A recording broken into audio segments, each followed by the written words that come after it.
These stories are happening all the time. We're going to talk about several of them today on Newsmaker Sunday with Angelica Ayala, whose husband gave her a kidney in May of this year. And on the right of your screen is Angelicas Citro with the Donor Network of Arizona. Thanks to both of you for being here. Thank you. How are you feeling, first of all? I feel great. It's a life-changing experience. I feel awesome. Yours was not lupus. It was an autoimmune disorder that attacked your kidneys. Yeah. Oh, by the way, we've got Austin here. Yeah. Give me a candy. Good. Another reason for the lease on life, you had somebody else to take care of. Yes. This little guy who's 3. Austin's 3. Yeah. There he goes, stage left. Yeah. Let me show some photos of you and your husband. You guys met in high school, right? Yeah. You met a high long school. time ago. Yeah. And we'll show some pictures, and maybe you can describe to us. Yeah. Well, this is you in the hospital. Yeah, that was after, both of them are after the surgery. Like you can see, I'm so much better, so much happier, and I felt so... The one in the middle, Angelica, this one, that's taken... After as well. You looked that good Yes. after surgery. Yes. That's youth. Yeah. Yes. This is your husband over here? Yes. My husband. On the left? Yes. And on the right with Yep. you. Mm-hmm. He became your donor. Now, this is really an interesting dynamic because you were looking for a donor. You were getting near dialysis Yes. point, right? Yes. How did you ever arrive at this idea that he might be your donor?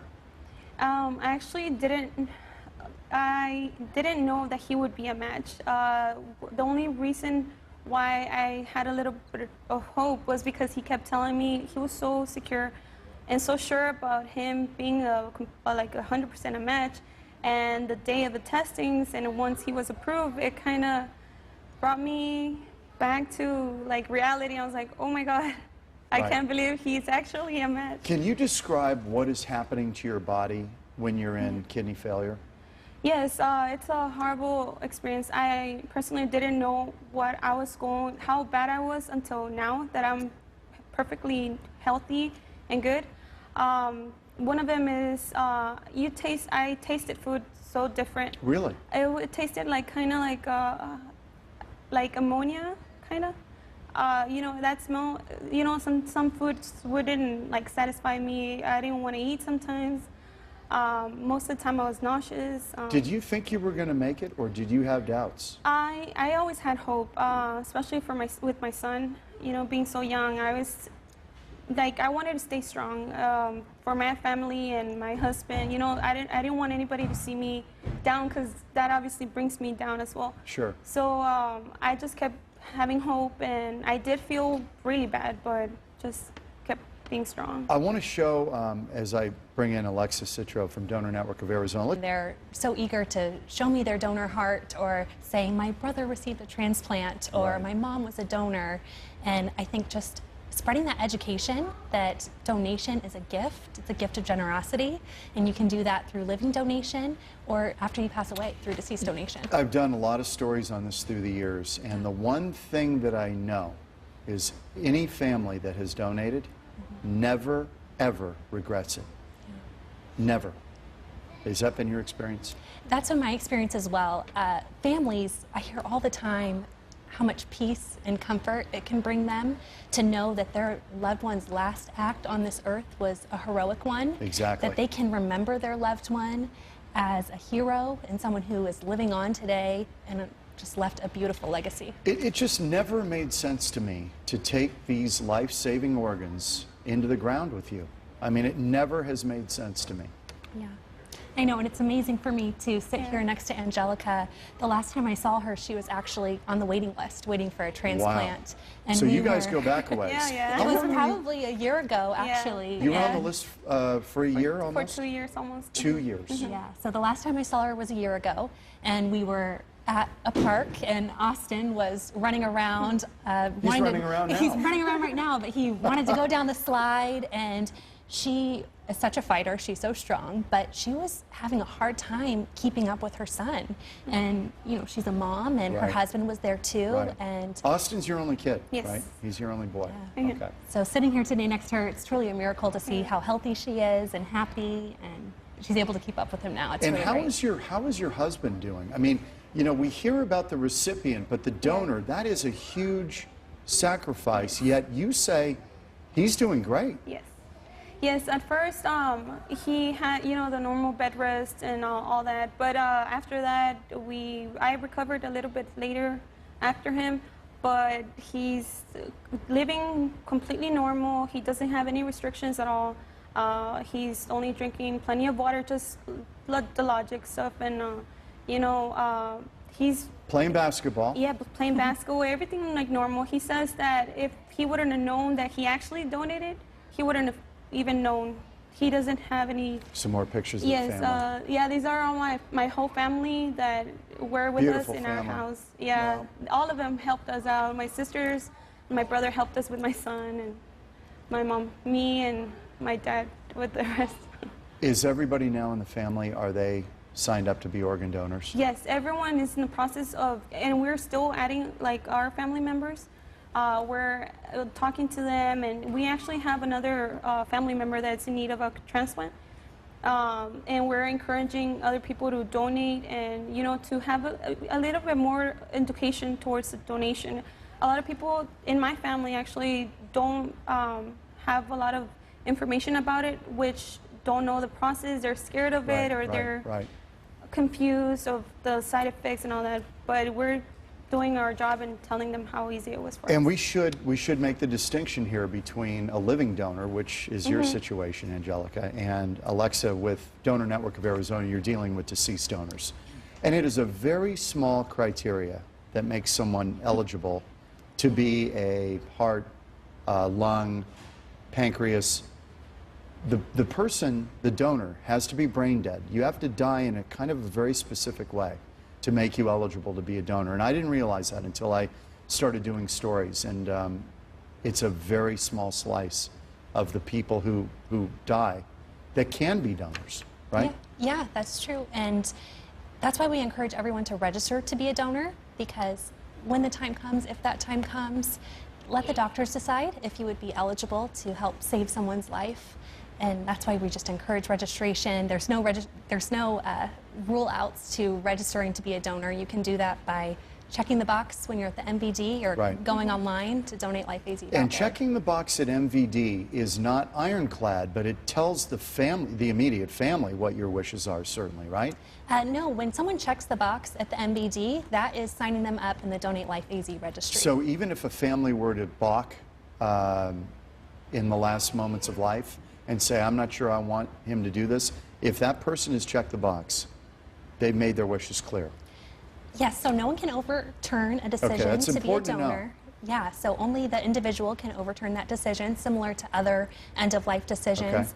And we work with the family to honor their loved one's wish. I want to show both of you a story we covered recently. This was a young man, 29-year-old, who drowned at Lake Pleasant.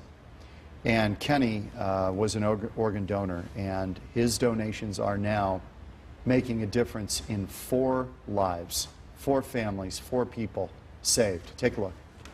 Tracy Solis was nearby the day her 29-year-old son, Kenny, drowned. Kenny had epilepsy, and that day at Lake Pleasant, while he was sitting on the shore fishing alone, his mother says he suffered a seizure. We were calling his name, and I looked up about 12 feet, and his hat was floating in the water. And I looked directly in front of me, and he was in the water. She and another man pulled Kenny out of the water and performed CPR. Sadly, Kenny passed away, but before he took his last breath, Kenny donated his organs. He was always a giver, and I figured, well, yeah, this can be like the last ultimate gift. Through Kenny's donations, several other people in need may be saved. Kenny's mom received a call from the donor network with the news. She said the surgery went well. And as of right now, his heart, liver, lungs, and kidneys are all on their way to 4 different people. 4 lives, 4 families filled with hope. And for this grieving mother, it means her son's heart will continue beating. Hopefully, you know, I hear stories one day, maybe I can hear his heart again. The family set up a fundraising page to help raise money for Kenny's memorial expenses. If you'd like to help out, go to our website, fox10phoenix.com. Nicole Garcia, Fox 10 News. Angelica Ayala and Alexis Citro from Donor Network of Arizona. Alexis on the right of your screen, Angelica on the left, who received a kidney from her husband back in May and doing quite well. Alexa, tell me a little bit about that process with a deceased donor. Boy, the people at the hospital who have to approach the family and say, Yeah. how do you feel about this idea? Would you be willing to donate? That's a tough discussion to have. Yeah, we're meeting families at the most difficult time, and that is a tough discussion and to have. And I've heard from families that it makes that discussion easier if their loved one is registered, because Right. then they're honoring their loved one's decision. At the end of someone's life, there are lots of arrangements to be made, and that's one less decision that family has to make. And instead, they can honor their loved one through that. How are the numbers right now for donation, organ donation? Over 3 million Arizonans are registered Wow. right now. Yeah, That's so, almost half the population of the state. yeah, the majority are registered, which is just such a That testament is to our generosity. amazing. That is amazing. How does that stack up with other states around the country? Do you have any idea? Overall, the majority of our population is registered in the United States. So that's changed from 10 years ago, 15 years ago. Yeah, absolutely. So the stories of Selena Gomez or other people, that has started to, people are talking about it. And that's the first step, right? Discussion. Absolutely. Talk about it with your friends, talk about it with your loved ones. I love that Angelica mentioned that Yeah. she's trying to bring more education to her family, Right. share her experience, and yeah, talk to people. Well, I know culturally there had been some impediments. The Native American culture, there was some resistance at first, but through education, that's starting to happen too. Yeah, very true. So talk to your loved ones, talk to your families, and decide if donation is in line with your values of generosity and making the most of life. Angelica, had you guys ever talked about this before you got sick? Organ donation? We did because we weren't really educated about donation until now that we knew that we needed something in the family. But when we do talk about it, a lot of people think it's harder than it looks like. It's harder than what it's not hard. It's not as hard as it looks like. Yeah, right. Because when I went through it, now my family saw that what we went through, and it was so easy. Like there wasn't many changes, other than the recipient. Like me, they saw how different I was acting, and now they see the value of donation. Which to me, they come to me and they come to my husband and talk, and they ask us questions, and we're so happy to share our experience so they can share that with their friends and family, so they can be more familiar to the actual experience that it is, other than what they've heard. Right. Yeah. I have to ask you this, I'm curious. The incision, how big of an incision is it on both you and your husband? For the donor, it's a small incision. It's probably, the biggest it can be is 4 inches.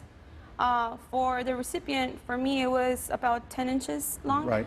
That was only because it was supposed to be 6 inches, but my husband had, it's a little bit more in depth. My husband had 3 veins in the kidney that he donated to me. So it was a little bit more complicated, which wasn't like a big, it wasn't a big complicated.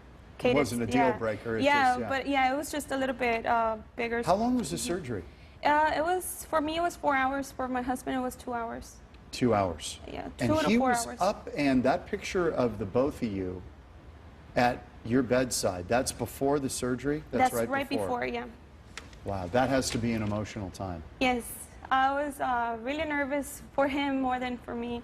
We were in great hands. I mean, I love my hospital so much. Where did you have At the the Mayo Clinic You had Hospital it done at Mayo. in Phoenix, yeah. They educated us right before, for like a month before the surgery, and it was, we felt really relaxed.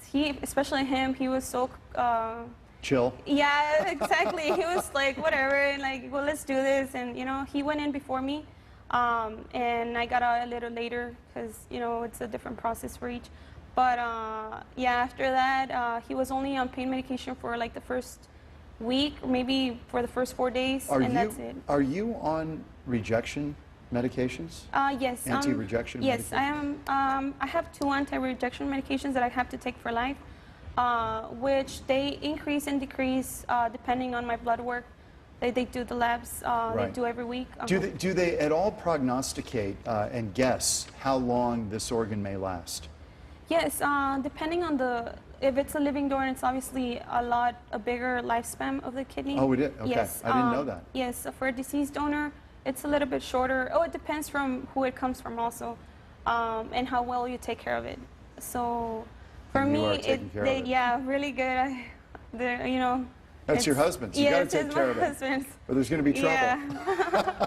All right, we're going to take a break here on Newsmaker Sunday. Angelica Ayala, who received a kidney from her husband back in May 23rd, I believe it was, and Alexis Citro with Donor Network of Arizona. We'll be back to talk a little bit more about organ donation and how you can make your wishes known.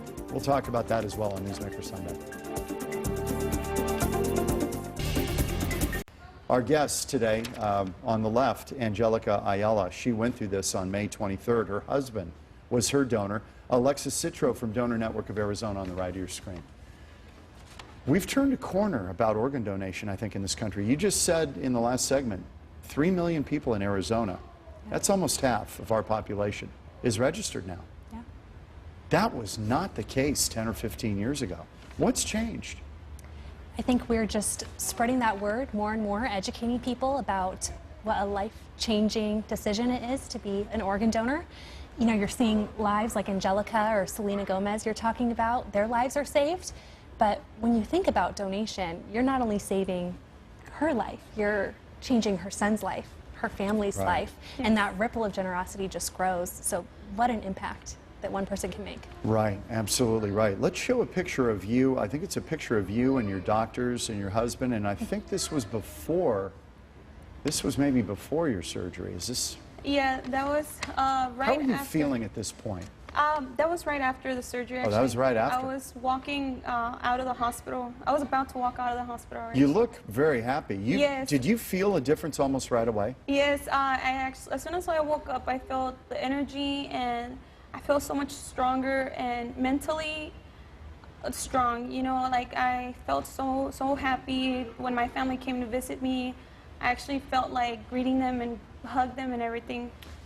When before it wasn't the case. And being a young mom, and you've got Austin over there who's 3. Yes.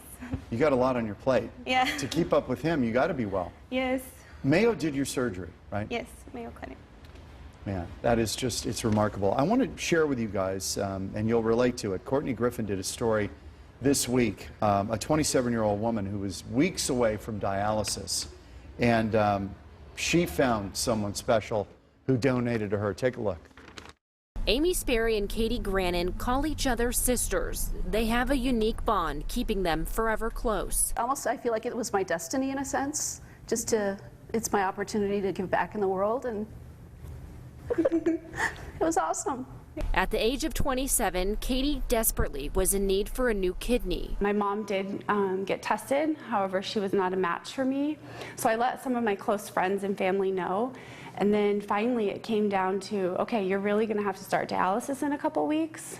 So my mom put it on Facebook and said, any of my friends and family that can help Katie. Katie's dad worked with Amy's husband. Amy saw the Facebook post and immediately took action. I connected with a nurse down at St. Joe's and had a phone interview with Lisa about my health and different things like that. And she said, well, if you'd like, come on down for a physical examination. Amy was a perfect match. Within a month back in 2014, the two were preparing for surgery. Katie insisted she had to see Amy before they went under the knife. A gift for you that I would love to present to you before. I really want to see you. And her family was there, and I walked into the room and I presented her with the necklaces that we wear every day. And yeah, it was just a moment of joy, and I said I have to see her before I go in. It's the bean. It's the bean. It resembles a kidney bean and symbolizes love and gratitude, and stands as a thank you to Amy for being so selfless. So kind of brought a symbol of, okay, you have this wonderful gift, every single day when you're putting your makeup on or you're washing your hands, to remember that you can celebrate life every day. And it also reminds me that there is a piece of me in my body that somebody gave true kindness to. So every day, if I think there's something that I should do for somebody, I need to do it, because it's kindness. I mean, I wouldn't be here without Amy. It's remarkable. And in your case, Angelica, your husband donated to you.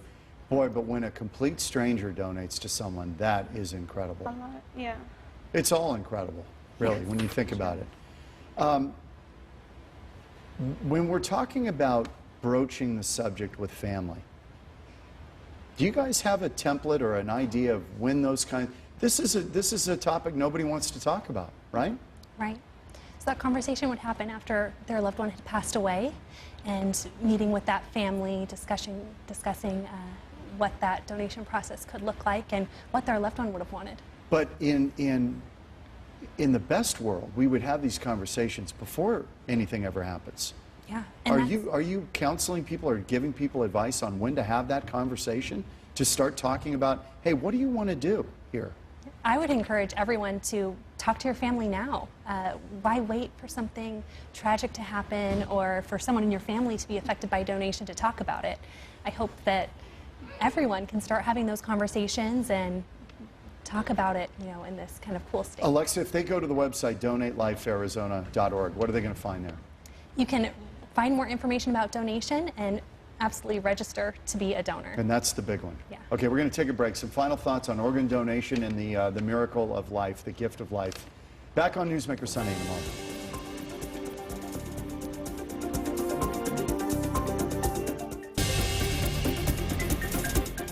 Final moments on Newsmaker Sunday talking about organ donation. It is a powerful, powerful thing. Alexis Citro with Donor Network of Arizona. The distinction between living and deceased donor, this is important. Yeah, absolutely. So when we're talking about stories like Angelica's here, her husband donated his kidney to save her life. But anyone can make a difference through donation, not necessarily living donation. You can register to sign up to be a donor after you pass away by going to that website, donatelifeaz.org. And that means you can save lives after you're gone. How much planning we've got 30 seconds, how much planning can you do on that website about what organs, how far you want to take it? Once you register, you will have a profile on our website, so you could go in and specify which organs you want to donate or tissues. So you can really lock it down. Yeah, if you do have preferences. Angelica, final moments. What has this meant to you? Your husband donated to you, and here's the little guy. Austin is back. Yeah.